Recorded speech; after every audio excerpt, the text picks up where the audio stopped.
지금 땡땡 지투에 지르샤 김기경을 쓰용 장대경을 쓰용 쉐덴베 쓰용 죄나덴베 쓰용 학삼쟁기 미래 카리카도 시래 안쪽 고유 테레 다 뱀바티리 라레 마팔라셰나 술라셰나 뱀바티리 다 야라타나 말라타나 뱀바티리 밑에 저 고유라레 딩아드 끼네요레 다 야지 고라세요 켜교라레 계속 매베톤의 쉐기유 체리 충라다 젤라비유 시디 경의 욕을 랩시유 뱀바티리 레베레와유 치가야가 땡과 군가래 망설 남딩아 되게 가래 알라 예베레와 찔레메 뱀바티리 렘나 가래 레와 상보 따개와 상보 이삼기 미니 망보 따요 슈루드 레오 삼기 딕다 튜마 딩아들 상마 제메 삼기 시경 헤드 틸라 용기 가온나고 마오 세용 몸부 장구 나라 통바디 알라 인도 타보 시디 경고에 나 뱀바티리 타보 랍주 델레메바 센당 아이 촉보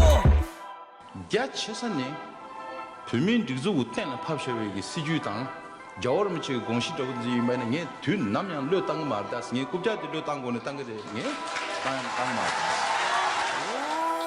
아삼다 닝도다 로드다 계신다 남주다 차르시다 탑주다 두데데바 자도 닝라 장내 불민가서 찍도 디쇼 완제레와 나시 공업에 마틸라 뵙쇼 상가 시시메바 흘려체네 hö쇼루쇼 랍주 델라메바 불민가서 루딜레쇼 마팔라타나 솔라타나 뱀바티리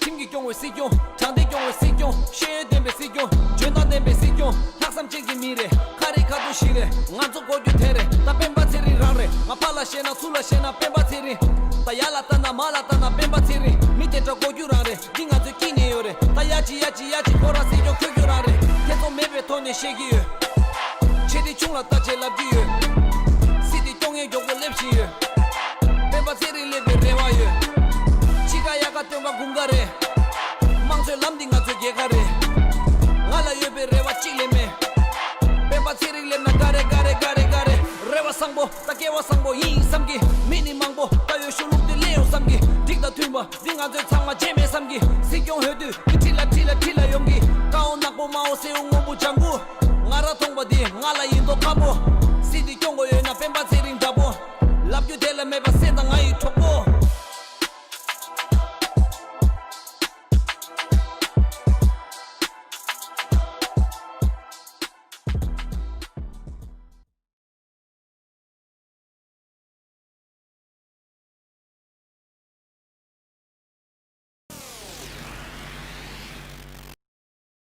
가르치고스나 안수 딕수도 샤다다치 저는 칠로파 저와치야디 던주 넘버 3 산에게 지도 넘버 3 베던 갑죠 소바레 그리 지는 소바 되게 시디 모다치 콜로나 신신은 것도 냠도 지투가 제거야지 계속 레스팅에 베던 지금 이때는 지투에 지르샤 김기경을 쓰용 장대경을 쓰용 쉐덴베 쓰용 죄나덴베 쓰용 학삼쟁기 미래 카리카도 시래 안쪽 고유 테레 다 뱀바티리 라레 마팔라셰나 술라셰나 뱀바티리 다 야라타나 말라타나 뱀바티리 밑에 저 고유라레 딩아드 끼네요레 다 야지 고라세요 켜교라레 계속 매베톤의 쉐기유 체리 충라다 젤라비유 시디 경의 욕을 랩시유 뱀바티리 레베레와유 치가야가 땡과 군가래 망설 남딩아 되게 가래 알라 예베레와 찔레메 뱀바티리 렘나 가래 레와 상보 따개와 상보 이삼기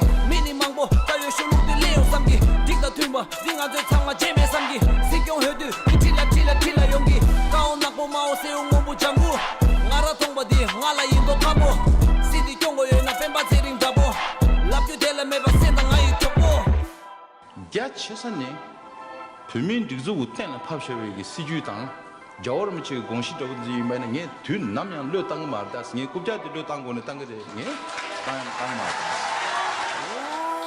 아삼다 닝도다 로드다 계신다 남주다 차르시다 탑주다 두데데바 자도 닝라 장내 불민가서 찍도 디쇼 완제레와 나시 공업에 마틸라 뵙쇼 상가 시시메바 흘려체네 hö쇼루쇼 랍주 델레메바 불민가서 루딜레쇼 마팔라타나 솔라타나 뱀바티리 김기경을 쓰용 장대경을 쓰용 쉐덴베 쓰용 죄나덴베 쓰용 학삼쟁기 미래 카리카도 시래 안쪽 고유 테레 다 뱀바티리 라레 마팔라셰나 술라셰나 뱀바티리 다 야라타나 말라타나 뱀바티리 밑에 저 고유라레 딩아드 끼네요레 다 야지 야지 보라세 좀 교교라래 계속 매배 돈에 시기 체리 중라 따제라 뒤에 시디 동에 교고 랩시 뱀바 세리 레베 레와ye 지가야가 땡바 공가래 망설 람딩가 저게 가래 알아 예베 레와 찔레메 뱀바 세리 레나 가래 레와 상보 따게와 상보 이 삼기 미니 망보 따요 슈룩데 레오 삼기 딕다 튜마 딩아들 창마 제메 삼기 시경 헤드 틸라 용기 가온 낙보 마오 세웅 오부 장구 ngara thongba di ngala yindo khabo sidi kyongo ye na pemba tsering dabo lap yu dela me ba senda ngai thopo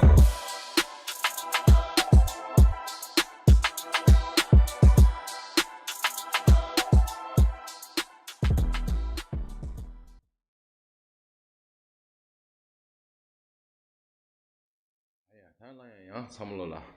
표시나닝 표면 삼로리야. 섬지 테스트에 쉬어이. 아니다. 둘다 딩얘기 사뱀바들이야. 얘기 집에 샵주 카르카르 쉬어래. 냠냠 카르카르 사요래. tensuko shugre an tagana injike tona ya chik shetone ya hudu shini an samji domna shichen tari injike na ya shuchao shisin shui. Here we are yet again tested to all of you, and now that election is nearing, in the past many weeks we covered many important topics every Saturday, and then at the same time we reached out to the younger generation of Tibetans in North America, Europe, Australasia, India and Nepal.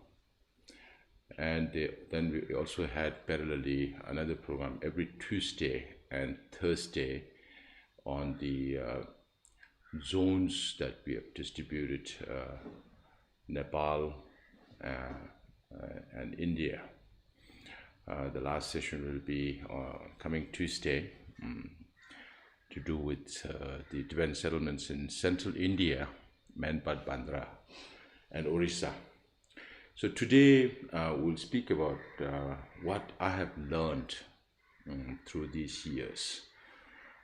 What were my experiences in my public service.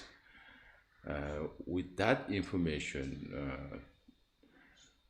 it will give you an idea as to who Penpa Tsering is and what he has done and how he has done and how he might do in the future. Therefore, I'll start from my birth. Of course, just like many of my generation, we don't know our actual day of our birth, many of us. So that includes me. But I know that I was born on a Saturday because my parents have named me Penpa Tsering. And I also know for a fact that I was born in the horse year, so that should have been something like 1966, late 1966 or early 1967. But when my younger brother registered my name in the registration certificate issued by the government of India, at that time he had mentioned 1963, and all my other documents, the identity certificate and others, reflect the same date. So therefore, today officially my birth year is 1963, but that doesn't matter. This is just to give you an idea of my age. I was born in a small farming family. Many of us were poor at that time. As we all know, our parents left Tibet. They left behind all their valuables and just managed to escape into India. So we were farmers, and in all my younger years, I remember we were always engaged in farming or some other activity that rotates around that, you know, the dairy and looking after cattle, and studying, of course. So all those were part of our growing up, and we have worked very, very hard on the field. Therefore, I have a fair knowledge of what agriculture means, including organic farming and including usage of renewable energy at this age. So during my school days, even when I was in grade 3rd, 4th, I used to lead the prayers in school. And later I became a school prefect for 3.5 years, almost 3.5 years, since my grade 9th. And then I managed to top the merit list of the 1985 batch of class 12 from all the Tibetan schools in India. Therefore, I managed to get admission into Madras Christian College, where I studied economics. So even when we were very young, I remember I used to sit around my parents and listen to their stories, particularly when His Holiness visits. Many of our parents' friends come and stay. So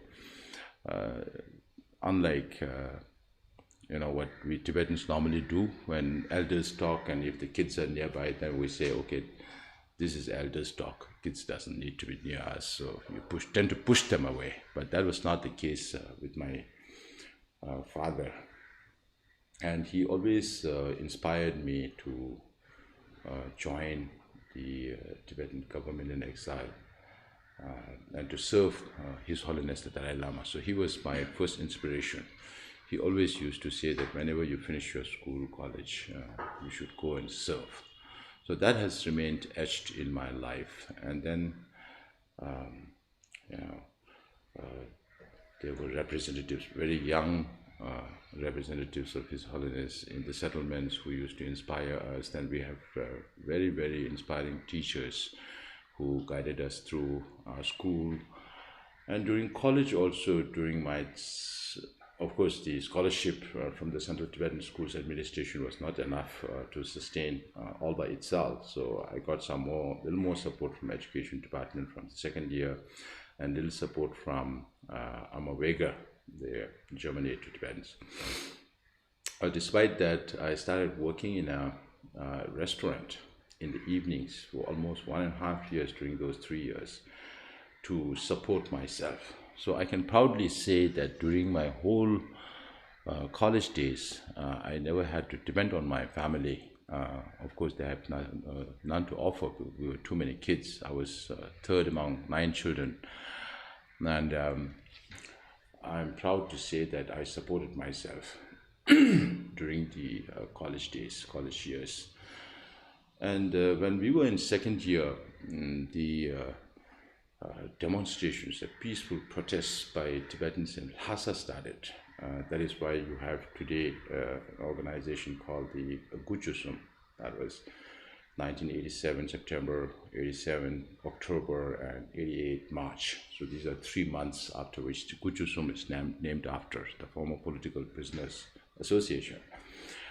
And then members of parliament came. His South Zone coordinator was Penpa Tsering. They came to Madras, and then after a very, very long time, we organized peaceful demonstrations in Chennai. It's not that easy because we have no Tibetan settlements in the whole of Tamil Nadu. There was only Kadarimshe and his family and some of his family members there in Pondicherry. Therefore, we asked for the leadership of Kadarimshe because he heads the Tibetan Freedom Movement in Pondicherry, and that's how we formed the Tibetan Freedom Movement of Tamil Nadu and Pondicherry. So while Rinpoche was the president, I was the secretary of that association, and then we organized many demonstrations in Madras. While we were doing that, we became very friendly with the police commissioner, who later became the Director General of Tamil Nadu Police. He helped us a lot. So Rinpoche and myself and my college mates. We were only 5 of us in Madras Christian College at that time. And it went sweater sellers in the area. So that's how we got started, and then we asked more members from who were doing business during winter in Tamil Nadu to come join us during the protest demonstrations. And after we finished with the protests, then these people also started asking us to help them with their places of marketing. Some were having problems with authorities, whether it's with municipalities or police.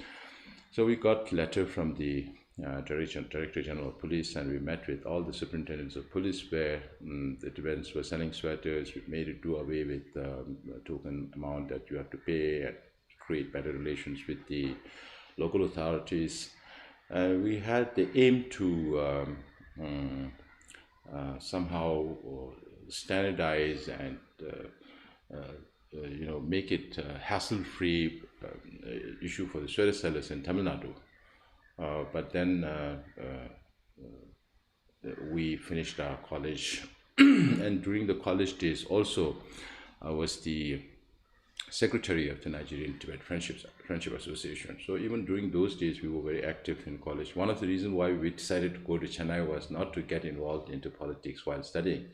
That's why we didn't go to Chandigarh or other places where there were more Tibetans, but somehow events caught us in this, and that was very helpful to learn some leadership skills of organizing events at that age. Then after I finished my graduation in economics from Madras Christian College, I spent about 5-6 years to look after my family. Then in 1994, I was elected to the Central Executive Committee of Dome as the General Secretary. So that was a big leap for me, coming out of college, just spending a few years looking after my family, to go join an organization at the central level. But of course, it doesn't allow me to stay in Dharamsala, so I have the freedom to operate from Pondicherry.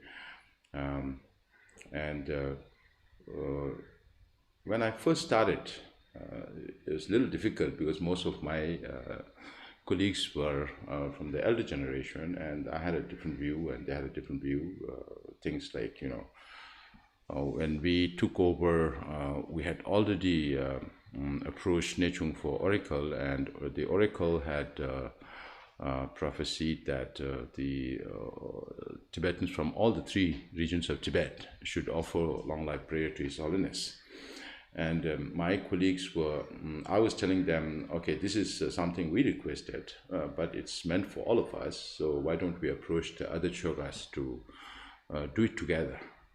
Then my elderly colleagues told me that no, this cannot be done, because we sought this oracle, and when it comes to collecting money, they would say, oh, you're coming to us. No, I said that should not be the right way of doing things. It's our job to approach them. If they don't join, it's their problem. But if we don't approach them, then we lack leadership. So that's how it went through for several years. I had a good time with the elders. We tried to change their mind in terms of course, you have your affinity for your choga. You like to claim that you are the best and you are the largest, whatever. But when it comes to national unity, I always say that we have to come together. We have to come together. There's no other way. Then I was elected to the 12th Parliament in 1996 when I was 30 years old. At that time, of course, I didn't know much about Tibet, not much about politics, much less about how Dharamsala functions. But due to my 2 years in the Central Executive Committee of Dome, I had a fair understanding of how the Parliament works. We already had a network, things like that. And the one thing that I focused on when I joined the Parliament, which I would even advise the upcoming members of Parliament to do the same, is to focus on my core competency, I studied economics. I had fair enough knowledge of accounts. So I focused on the budget of the government. And I found that the Central Tibetan Administration budgetary policy, the process was not being totally accountable to the parliament. Therefore, in the first budget discussion itself, I made quite a cryptic statement that the CTA's budget process is like a child's play. That is because we have a certain amount of money to be sanctioned by the treasury of the government, that is from the finance department, which is controlled by the parliament.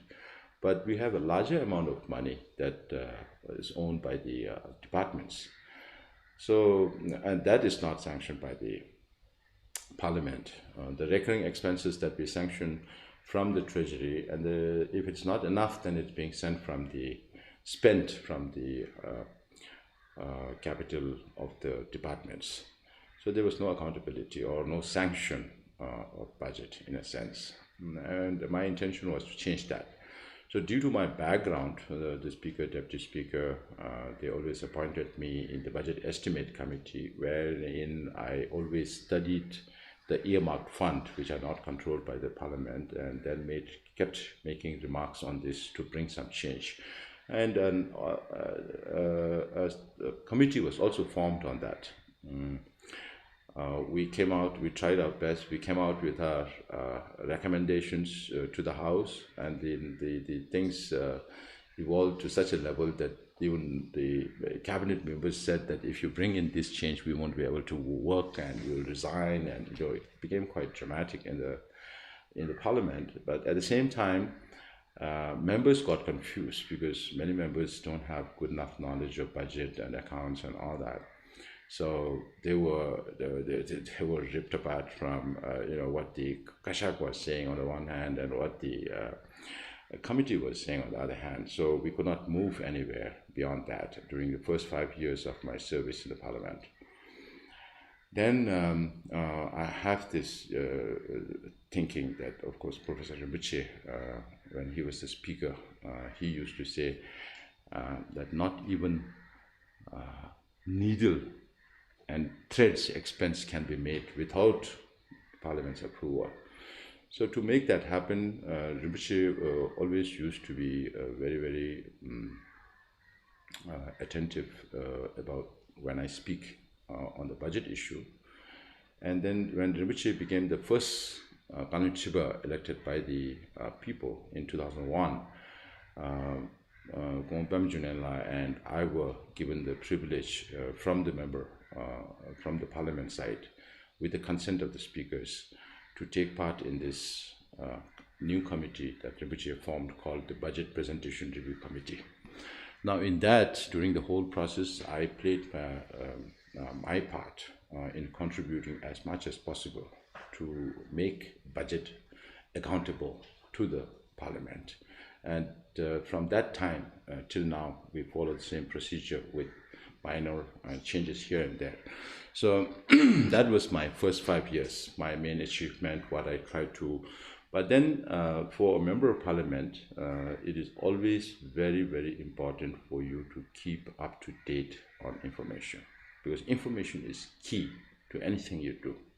So you have to know a lot of things apart from your own core competency as to what, if you are good in accounts, okay, you focus on budget accounts. When you stand up and speak on budget, everybody has to listen to you because you speak sense on budget.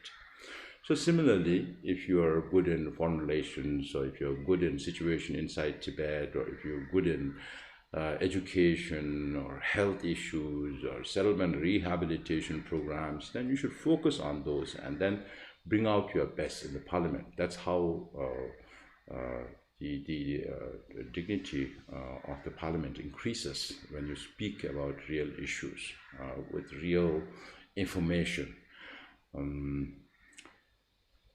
That was my first experience. Then in 2001, I got elected again, and for 4 months I stayed in the standing committee. And during that period, I asked the parliament staff to upload all the charter and the amendments over the last 10 years, from 91 to 2001, and computerize that. So for that, I had to read the charter and all other regulations, and then I also brought out issues, including spelling mistakes in the charter, and distributed among Tibetan experts as to what is the right thing. So got all these views and made about 65 pages of amendment. And it was ripped apart in the standing committee. Of course, that was okay, but we did. That was my first stage of regulations. The whole detail of all this, going into the details of all this. Then eventually, of course, when I became speaker, I had to oversee the whole process of amendment to the charter when His Holiness devolved his administrative and political responsibilities. And because of that, again, we had to change many of the provisions in the individual rules and regulations, some 24, 25 rules and regulations that we have. So my knowledge in terms of democracy, rule of law, the intricate details in the rules and regulations that governs us, I can fairly say that I have, because we had to go through a lot every evening. I had to go through, 3-4 times before it's being presented to the budget, to the parliament. So, quite detailed information about what the rules are. Then, after 4 months, I joined Tibetan Parliamentary and Policy Research Center in Delhi about October, November 2001. And then we decided to focus on areas. I read through all the minutes of the Governing Council. Professor Rinpoche, Samdar Rinpoche was the chairman for many years because of his responsibility as the Speaker of the Tibetan Parliament in Exile. So since Tibetan Parliamentary Policy Research Center is an offshoot or is a project of the Tibetan Parliament, Rinpoche was the chair, and then you have the Frederick Naumann Foundation, the German Liberal Party's foundations, people in there with our members from different departments. So that was for me an eye-opener. When I joined TPPRC, I read all these governing board minutes, and then we decided, okay, we will focus on issues. So what are the focus that we need to address, issues that we need to address? So first one was the responsibility of reaching out to Indian parliamentarians, rested on Tibetan Parliamentary and Policy Research Center. Therefore, even though there have been a lot of support from Indian politicians, members of parliament from the 60s, by the time I joined TPPRC in Delhi, it was a little bit on a low note. So we decided to rejuvenate all-party Indian Parliamentary Forum for Tibet. So we had representation of different political parties and quite a number of parliamentarians in this group. We thought that was important to a group to have, starting from India, and that went on for many years. Then we decided to focus on the issue of autonomy.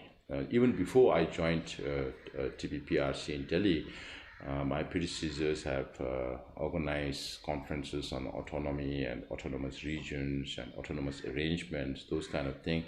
And then we decided to follow through with more such meetings, inviting academicians, inviting politicians from central governments and autonomous regions from different parts of the world at conferences in Delhi, and then also invite our members of parliament and our staffers from the civil servant to understand what all this means, because then it gives you a broader idea of what are the autonomous arrangements that are prevailing in and around the world, in different parts of the world, and what are those kind of what are the features of those arrangements. So we undertook that. We also formed a group called International Convention of Autonomous Regions for Tibet, ICAT. So that was a very, very enriching experience to understand how we should proceed with middle way approach, because the middle way approach is a concept. Now, under that concept, we have to develop ways and means to reach the objective that we have set. So you learn from different experiences, because no two autonomous arrangements are same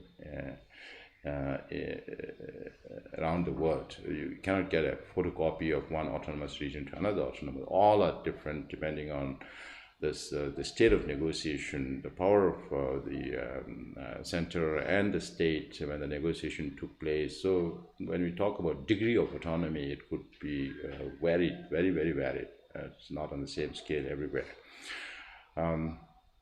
Then this, even when I went to different settlements to conduct other workshops, I make it a point to explain, go to each and every camp and explain what autonomous arrangements are there around the world with a world map and all that. So that was a very good exercise for our members to understand what autonomy means. We are not just talking about 5-point peace plan or Strasbourg proposal, or at that time we didn't have the memorandum, but it gives us a very good insight as to how autonomous arrangements have reached between different countries, states, how people are appreciating or not appreciating all of that. So that was one thing. Then the other area that we decided to focus was, since TPPRC is associated with the Tibetan Parliament in Exile, it's our responsibility to promote democracy. Now, at the central level, you have the Supreme Justice Commission as the judiciary, you have the parliament as the legislative, and Kashak as the executive, and everything. We were in good hands. Professor Samdor was already gone in Chiba. The parliament was doing well. The Supreme Justice Commission didn't have too many cases, but all the elements and organs of democracy were functioning well. So we decided that, okay, local assemblies were formed at different levels, at different settlements. Now, many of them do not seem to understand what their role and responsibility is. And during our time earlier when we were younger, and during our previous generation's times also, how meetings are conducted. So some system had to be brought into all these meetings. Therefore, we decided a series of programs.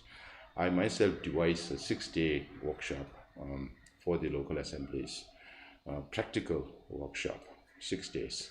So we did that in Tikiling for all the settlements in and around Uttarakhand. We did one in Bir Prezo, Nangshen, Derge, and then all the surrounding members from the surrounding local assemblies. So similarly, we did in Ladakh, we did in Bandara, we did in Rangla, we did in Nepal, in Pokhara, and Kathmandu, and also in Tizu. So, not Tizu, Meo, I think, yeah, Meo. So we did all these programs in different places, and then, made the local assembly members understand what their role and responsibility is. Made them understand about rules that governs, while conducting such sessions. So that turned out to be very useful. We spent a lot of time also on that. That was one area of grassroots democracy, of promoting grassroots democracy over the years. Then one area we focused was on youth. So we developed this program, 2 programs in a year, one for grade 11 students who doesn't have to go through board exam, and then one for university students. The maximum number at that time we could take was about 60-70 students. So there were about 16 higher secondary school in India and Nepal. So if a Tibetan goes through all Tibetan schooling, then any student who passes out of grade 12 has to go through these 12 schools. So we got representation. We contacted through the education department. We contacted all the schools, and then we had equal representation of boys and girls. And we conducted every year 9 days workshop. Some 35 prominent people in Dharamsala, including the Supreme Justice Commissioner, the Speaker, the Canon Chiba, and everybody used to come and talk to them about their work. And not only that, all of these students in different batches were taken to each and every department, every office, a cultural institution, the non-governmental organizations in and around Dharamsala to understand the whole democratic setup. And what our big family is all about, and the financial situation and all that. So that is very enlightening for very many children, which we continue, which we plan to continue into the future. As Professor Ribiche used to say, this is our best investment. So that was one area that we, and I'm very proud to say that many of the students who had gone through our workshop are right now serving in Dharamsala. That is one area. Then for me, it was so these were main areas: promoting grassroots democracy, creating awareness on autonomy, the middle way approach, under middle way approach, and then focusing on youth. Then one area was that the German Foundation, the Frederick Naumann Foundation, was very involved with the International Tibet Support Groups Conference. So the first, I believe, was held sometime in late 1980s in Dharamsala, and the second one was in Bonn and Berlin, to a second and third. And the fourth, I believe, was in Czech Republic. That was in 2003, when I first participated in that as a part of the organizers, including Rebon Banerjee from the Naumann Foundation, and then Sunam Thakur Nobla, and Sambela, and all others. So that gave me a very good exposure of the international Tibet support group communities around the world and people who were involved on those work. Then 2 years later, 1 year later, we were, at that time, the speaker was Pema Chunela, the present speaker. So he entrusted me with the responsibility to organize the World Parliamentarians Convention on Tibet, which is another big platform. So these two big platforms. One is the International Tibet Support Group Conference. The other is the World Parliamentarians Convention on Tibet. The first one was held in 94 in Delhi, then 95 in Lithuania, 97 in Washington, D.C. And since then, the World Parliamentarians Convention on Tibet has not been held. So the speaker gave me the responsibility, and then I took over the responsibility of organizing this. We had to change the venue from Italy to Scotland. Kesan Taklala was the representative there at that time. She facilitated that decision. And I stayed in Scotland and in Edinburgh and London for almost a month to organize that. So personally was very involved in doing all this, along with our friends in Scotland, supporters in Scotland, and the International Campaign for Tibet, who joined us for the first time to organize such a meeting. And that was followed by that was the fourth World Parliamentarians Convention. When I became speaker, then we organized the fifth World Parliamentarians Convention in Rome, and the sixth one in Ottawa in 2012, in Rome in 2009. So I have a very intimate relation with the World Tibet Support Movement. The International Tibet Support Group Conference, I think the fifth one was in Belgium or something, then Suraj Kund. So all of these I've been involved, and I'm connected in many ways to these conventions. That was one area. Then, by the way, when we were in Delhi,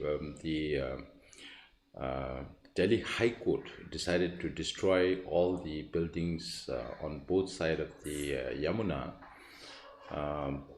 based on a complaint filed by the Wazirpur Bartan Nirmata Sangh. The court took it upon themselves to turn Yamuna potable. I'm saying Potable, that is drinkable. That was the dream of that judge, and he appointed a special committee to look into that. And then a lot of joggeries on both sides of the Yamuna were destroyed.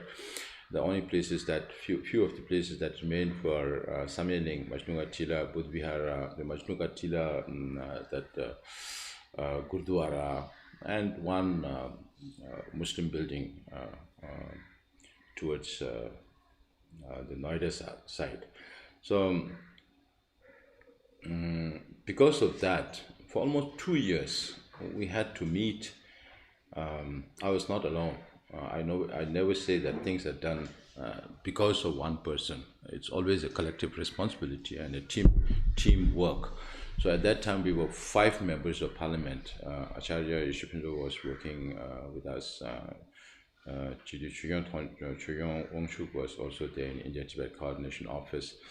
Yudu Ugasang was working in Delhi, and Doji Devasang was there. We were 5 members of parliament, and since I was the senior person, I used to lead all that. So we went and met many leaders, political leaders, including Sonia Gandhi ji, because it was Congress government at that time. Then we met with Home Minister Shivraj Patel. We met with Urban Development Minister Jayapal Reddy.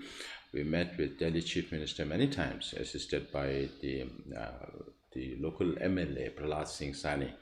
So, and we also met a number of legal luminaries to represent us, to help us, to give advice, things like that. But we always left it to the Majnuga Tila people, telling them, okay, it's up to you to, when it comes to take a decision. It's our job as representative people to make contact with the right people. So every time there's a court hearing, a date set, I went to Delhi High Court for many times. So right now it's under the deep freezer because the judge got transferred to another state, and the committee also fell through. So nobody is raising that again, but still we need to be very careful because it's a very sensitive area. It's on the bank of Yamuna, and it's a place where every Tibetan come and go, or not just Tibetan, many other communities also come and go through that settlement. So it's important for us to be mindful of the laws that govern us there.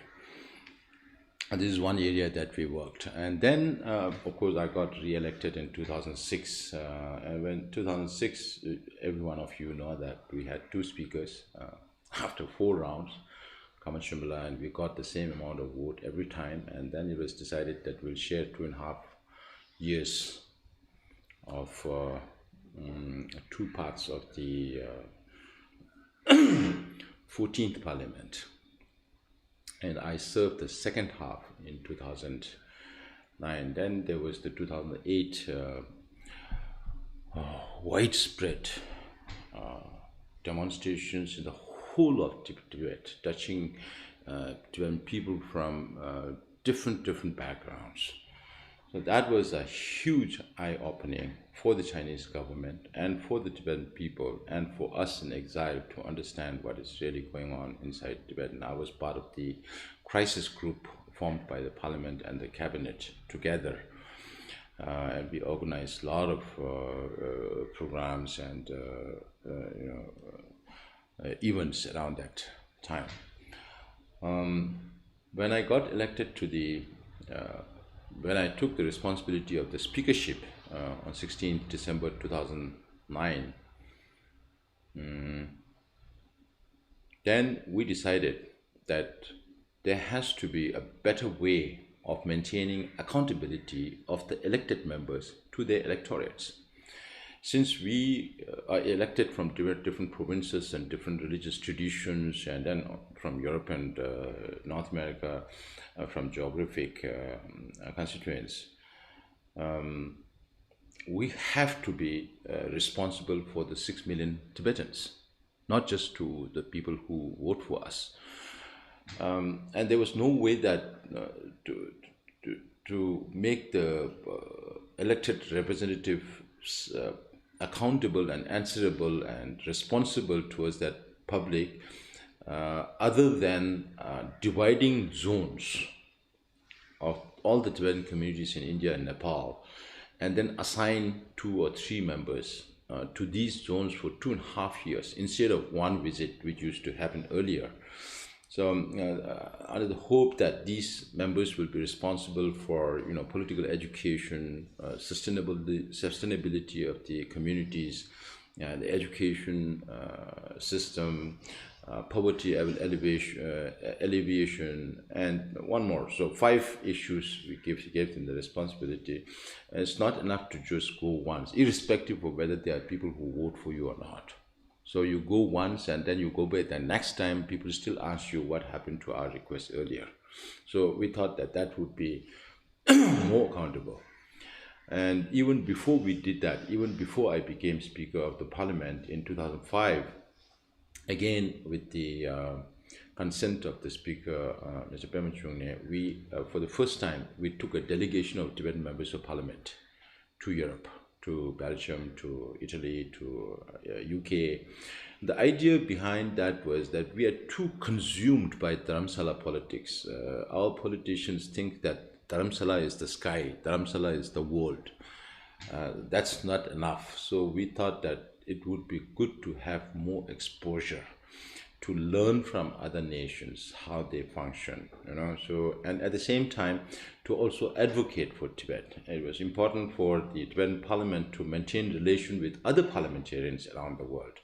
So we, 11 of us, including myself, we got funds from ICT, we got from the South Tyrol government and Tibetan community in UK. So because of all of their help, we managed to take our members to the European to see how the European Parliament functions, the Council functions, the Commission functions.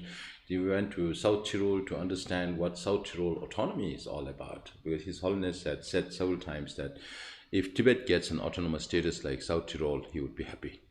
So that was one example that we needed to study, and the other example was Scotland.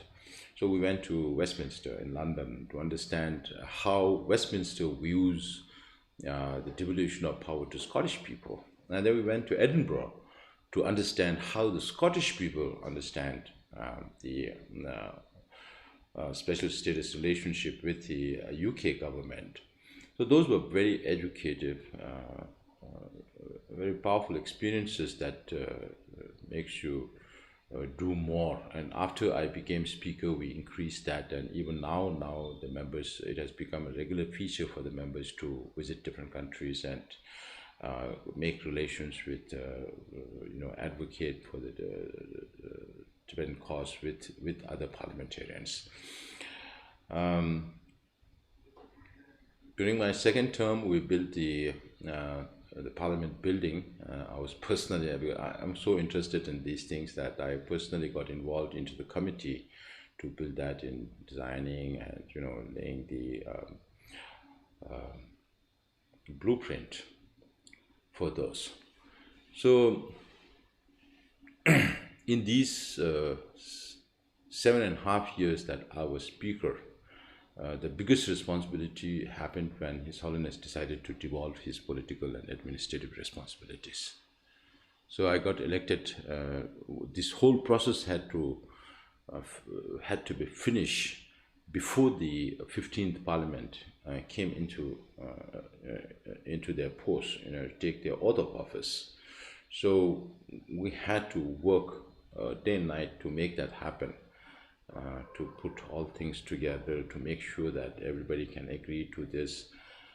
I remember when His Holiness took Losang Singla and myself, at that time Losang Singla had not taken oath of office, but he was Sikyong Kalunchiba elect at that time, and we went to meet with Speaker John Boehner in the House, along with the former Speaker Nancy Pelosi and 5 other heads of committees. and on this side was His Holiness and Dr. Singhala, myself, Gary Rumche, and some of us. So His Holiness told me that if they ask questions about democracy, you answer. So one lady asked this question as to, how did you manage to get this through so fast and so peacefully? So I was about to respond to the chair lady, telling her that for you it might seem very fast and very smooth and all that, but for me as the Speaker of Parliament and for my colleagues as members of Parliament, we were sandwiched between, on the one hand, the aspiration of the Tibetan people, and on the other hand, the strong determination of His Holiness Dalai Lama. So His Holiness held my hand and stopped me from speaking and said, sometimes very stubborn Dalai Lama. So that was a very, very huge responsibility. And we managed to do that. So by the time I became Speaker, the Parliament was already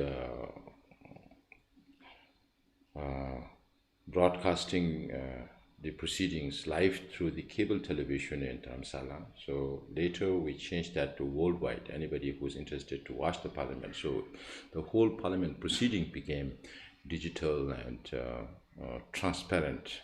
So nobody can say I said this or not. You can see it on the screen as to who is saying what and who's standing for what when they vote. So this I thought was a big step forward in making our process more transparent. And even before that, during my second term, since 2001, some of our friends, we always used to see how we can help other members. In my case, those who are weak in mathematics, those who are weak in budgetary issues, I help them to understand what this means when you look at this number, where you should look for other numbers, those kind of thing. And for those who are weak in Tibetan, then we invite people who are good in Tibetan to explain to them. Because those days we used to have very, very informative and decisive Kashak statements in written. So those had to be understood before you take part in such debates. So these were largely how we worked. And as Speaker of the Parliament, I made sure that all the rules are followed. I'm in the middle of all this, not siding with the Cabinet or the Parliament if there's an issue, or not siding with either side of the Parliament if there's an issue, unless it comes a time for me to take a decision. So I've been fair to everybody. Within the Standing Committee, we don't have much time to argue on small things. We were busy. We even had this program called, we divided members into 3-4 groups, a group of 3-4 members to go out to different states in India, reach out to the governors, reach out to the chief ministers, reach out to local leaders. So all these, and then we also had programs to reach out to embassies. So it was quite a hectic time, and during the 2 terms, the first term, 2.5 years, it was with Gary Domela, and the second 5 full-year term was with Kempo Sunam Tembela. So we had a very, very positive, contributing effort in getting everybody together. So if some people try to blame me for not being able to work with others, it's not true. In the Standing Committee, we have representatives from all the provinces and from all the religious traditions, and we work together very well. Now, because of all this, then of course, for a little more than 1 year, I was posted there in Washington, D.C. I learned a lot. I learned a lot from our friends. It has always been, all these 2-3 decades have been a learning experience. I always learn very fast, and then whatever I learn, I try to teach others, make them part of the whole development process. Now these are, so as I said earlier also, because of my, when I was a speaker, I had the opportunity to visit many countries in North America and Europe. except for a few countries in Europe. I visited almost all the countries in South Africa, in Australia, Taiwan. So these exposures, visiting these countries, reaching out to these leaders,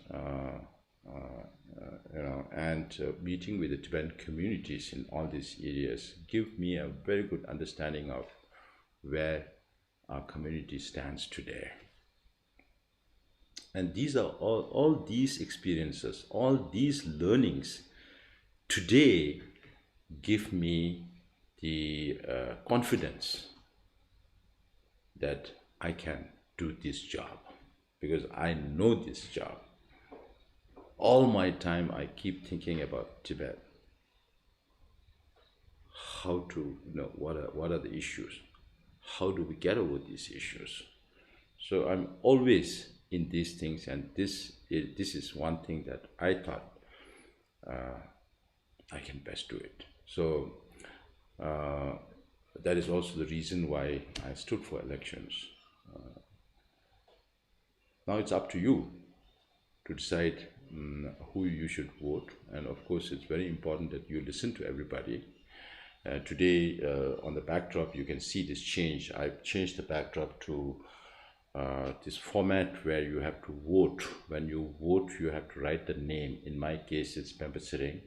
Then you have to write the native region. It's Nangra Amdo, or the Dome Nangra, or Nara Dome, and then the place of residence. I still live in Balakopi, and my former designation was, my highest position was former speaker. So we use this, so it makes simple. It's not for the benefit of my people who vote for me, people who think that I will do something, people who have this belief that Penpa Tsering can contribute something. This is an example for everybody to understand on the voting day, how much ever you make noises you make today. So on the day when you go and vote, if you don't write each of these details correctly, then there is every chance that your vote may not be counted. So all this effort goes to waste. So make sure that whoever you're voting, you fill these details, whether it's for member of parliament or whether it's for Sikang. So this is a reminder to everybody that this is what you need to know before you go and vote. Then what else? I know many of you are quite familiar with my thinking as to why during this pandemic period, why I'm not going out and speak to the public. Because if you go out, you have to meet with the public. And the situation of COVID-19 is not getting better, it's getting worse. So till the whole world is vaccinated, we are not going to be free that much more. So I'm more concerned about the health of the public and the life of the public. Therefore, I speak from my home, and this is also digital age, so we do that. And now that we are almost through to the preliminaries, only about a week left before the elections, if we get across the line of preliminaries, then we will be focusing on doing things that are very progressive. My vow has always been not to say anything good or bad about other candidates. I believe that the whole election process need not be based on personality. It should rather be based on issues. So we'll be organizing a lot more issue-oriented discussions, which need not be belonging to one particular group.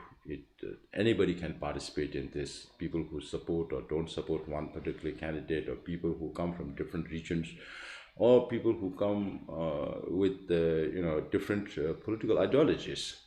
We will focus on those areas which are common to every one of us. Let's leave the differences aside for a moment And then let's focus on the common areas that every single Tibetan can work together. That will be our focus. That will be the next phase of our election, where we will focus on doing constructive things, the exercises that will help the community in the on the larger level and for the future. That is the direction that I want to take this whole process. So tomorrow we'll have one session with Tibetan women, chaired by Losula from UK. So that will set as an example of our next phase of discussions. I will elaborate a little more of this on 31st of January, December, a few days from now, as to how we intend to go about this. And I would really wish the general population to take part in these discussions. So I've mentioned the teaser.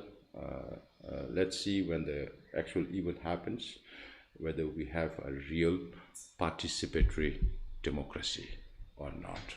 And this will hopefully set very, very good example for future elections to come as to how candidates can direct or lead the way in making the community less divisive and make it more unified. So I hope through my today's presentation you got a little understanding of what I went through. Of course, challenges are always there. Nobody can deny that. But you cannot remain cowed down by challenges. You have to face it as long as you are truthful to yourself and you are truthful to others. There's nothing that one needs to worry about.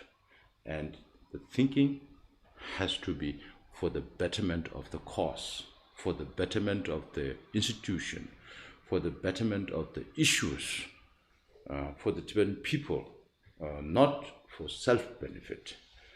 Then we can be very, very sure of success. So more details will come through. I'll see you tomorrow evening for the women's issues. Mostly I wanted to listen to the issues and what women think could be possible solutions. Thank you so much and see you tomorrow.